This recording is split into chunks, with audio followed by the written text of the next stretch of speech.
Welcome back to the show. Of course, we couldn't let Michelle Lee leave without a little bit of a girl chat, so we brought her back along with producer Rebecca, and we just want to say cheers to you and everything. Oh my gosh, so proud of you. That has gone on since you. you've left us, and just all the happiness that you're bringing every day.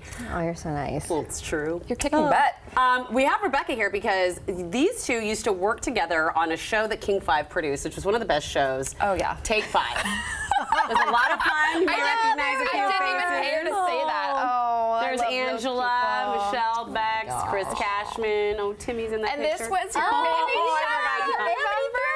Remember? Yes, she did. That was so fun. I forgot. All those faces. And Oh my gosh, I don't even recognize my face. mine also. Everybody, when they're pregnant, is like, oh yes. That was the best baby shower I've ever. It was really good. Either been well to done. and been a part of. Yeah. So. Yes. Thank you for that. I have to say, so JJ, he must be getting, his birthday's coming up soon, because I don't think we could ever forget the Halloween costume that you had while pregnant. Oh my gosh.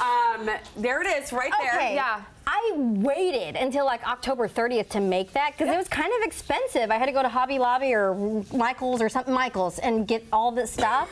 And then I was like, well, I'm not going to make it until I know I'm going to, not go in labor. So on the 30th, yeah, 30th you made I made it. The 31st, I was like, oh man, this is awesome. I'm going to go to my appointment. Yeah. And that's when my doctor was like, what is it, blood pressure? It was like 190 over something.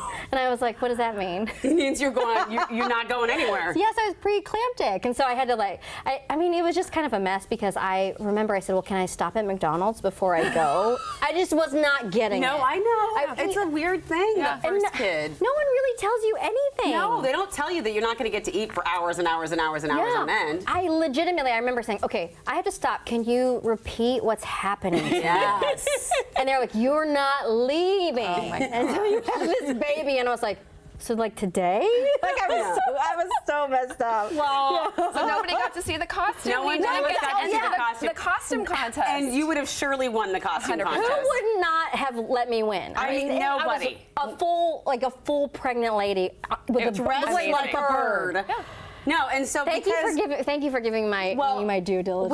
We want to let you know that we felt so bad that Michelle, we have awarded you best costume. 4 years later. Oh, thank you 4 years so later, much. because it's better late than never. I will cherish this. Because there were like airplane tickets involved in the prize. What? It was like Kenmore. It was like, well, I should. Kenmore Air, yeah. Kenmore Air. And my husband was like, you were not going to go up in Kenmore Air. Well, it didn't mean you were pregnant. But I was like, I thank you. Thank you for acknowledging my I don't think we can. efforts. Maybe Kenmore Air, if you're here and you're listening and you understood what she missed out on. For a ride. I'm just saying. Oh my gosh. Well, I'm glad that makes you happy. Thank and you. Speaking Yes, of happiness, it really does. A company called Mixbook. They just conducted a study on happiness, and basically they say that they asked seniors over 65. This is how they did the research. What age do you experience peak life satisfaction, i.e., happiness with work, friends, family relationships? And there's this interactive map that shows all the states, all the 50 nifty United States, and in 46. That song? You remember that song? Yes, Alabama, Alaska, Arizona. Oh my gosh, we all know that. Oh my God, I love it. All right, so here's the deal. Peak satisfaction age in Washington is 46 years old. Now this means you're financially stable, you're looking good for the future, the kids are in a good place, you're healthy. Your job's going well. You haven't gotten anything yet, like hurt your knee yet and can't go running anymore. Oh yeah, I can see that. Do we feel that this is the case? Because honestly, I don't know that I'm going to have peak happiness, especially not financial. Far away from I know. I feel like I'm hoping that. I'm hopeful. Yeah. But I feel 46. That's like 3 years for me. And then in Missouri, where Michelle lives, it's 44. Oh, is it 44? No, 45. 45. Oh, dang. And then nationally, it's 44.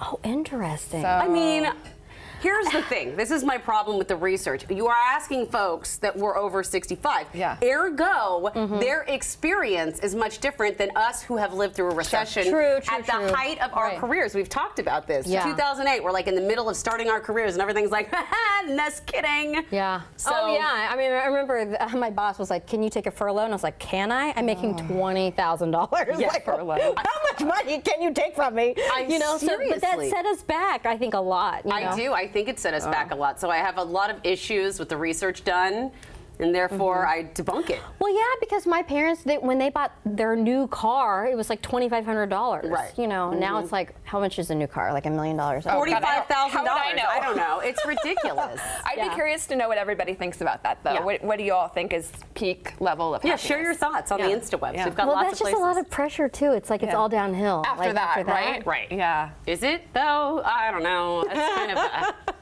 I do think people are doing more Very things sad. later in life, don't you think? Because even like 60 is the new 40. yeah, I mean, you can be the elected president at 70-something. Sure. Clearly. Why not? You can write a book. You can write a book, which is so exciting. Michelle and I were talking. I'm going to spill. Oh, no. Michelle and I were talking about writing the book the other day, and you had some great advice for was anyone it? who wants to write a book. And because I said I'm writing a book right now, I'll tell you about it later. And you go, hey, my advice that I got when writing a book was write every day. For an hour. Yep. I've heard this from multiple people. a lot. Yeah, but also I heard it from a New York Times best-selling author named David Yoon. But he was like, his wife is also a New York Times best-selling author, Nicola, and she was like, write for 1 hour every day. And if you do it, then you get into practice, and then by the end of the year, you probably have a book. See, and that's amazing. Oh, we're so thrilled that you've done that. Was it bad that I name dropped him? I just was like really No. impressed by that because No. and then I Googled it and someone also, I mean, that's like kind of the general thought, like to write for an hour. That's important. A day. And even if you can't do that, I just think it's so great. Seeing everything that you've done has been so inspiring. On top of that, you're just a great human being, and I love you to pieces, and I love miss you. you. We miss I you miss so, you. You're Come to so St. much. Louis. Come to say, you know what? Let's go. They New said day on the in road. St. Louis. You could Meet me come in St. Louis. Well, thank you so much for being here. You're welcome anytime. Cheers. Cheers. And thank you all out there for spending time with us today. You can go to our website, check more of our content. You can always send us an email, but most importantly, get out there and enjoy your new day.